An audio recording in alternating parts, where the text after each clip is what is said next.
Assalamualaikum warahmatullahi wabarakatuh. Orang cinta pada dunia itu ibarat seorang yang meminum air laut. Semakin diminum, semakin dahaga. Sehingga akhirnya ia binasa, namun dahaganya tidak juga hilang. Tidaklah kamu campur ke dunia itu, melainkan kamu dikotori. Sebagaimana orang yang masuk ke dalam air, pasti akan basah. Siapa menenggelamkan dirinya ke dalam lautan keseronokan dunia yang fana ini, di masa matinya akan jadi seperti orang yang menyumbatkan mulut dan perutnya penuh dengan makanan, dan kemudian ia memuntahkan semula. Kelazatannya hilang, tinggallah malu dan aibnya. Semakin banyak harta benda, wang ringgit, rumah dan taman yang indah yang dimiliki, semakin pedih dan payahlah untuk ia hendak meninggalkan semua ini. Kepedihan dan kepayahan ini akan dibawa hingga selepas mati, kerana jiwa raganya yang sudah biasa dengan tamak halaba itu akan menjadi tamak halaba juga selepas mati, dan di akhirat kelak akan merasai kesusahan dan kepedihan kerana kemahuan dan keinginannya yang tidak pernah tercapai dan terasa puas. Salah satu daripada ciri atau sifat keduniaan ini ialah pada mulanya nampak seperti perkara kecil saja.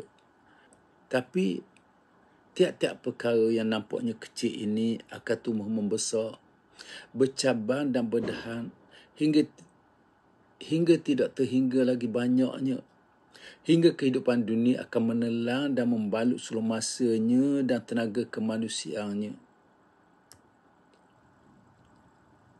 Satu lagi, dunia ini ibarat meja yang di atasnya ada hidangan untuk tetamu yang datang silih berganti. Di atasnya terdapat pinggan mangkuk di emas dan perak yang dipenuhi dengan makanan lazat serta bauan yang harum. Tetamu yang bijak akan makan seperlunya saja, menghidu baunya, berterima kasih kepada tuan rumah dan terus pergi.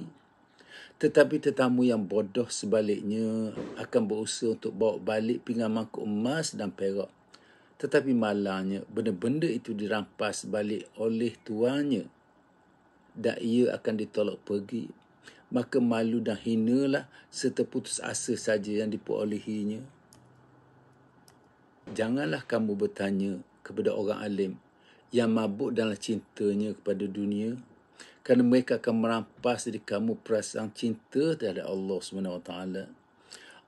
Allah kasih kepada orang tajam mata hatinya terhadap perkara-perkara yang menimbulkan syok wasangka dan tidak membiarkan akalnya digoncang oleh serangan hawa nafsu.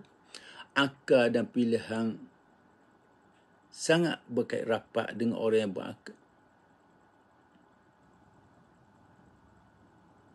Akal dan pilihan sangat berkait rapat, dan orang yang akal tidak menguasai hawa nafsu tidak akan dapat memilih di antara yang baik dari yang jahat. Sekianlah, wabillahi taufiq wal hidayah.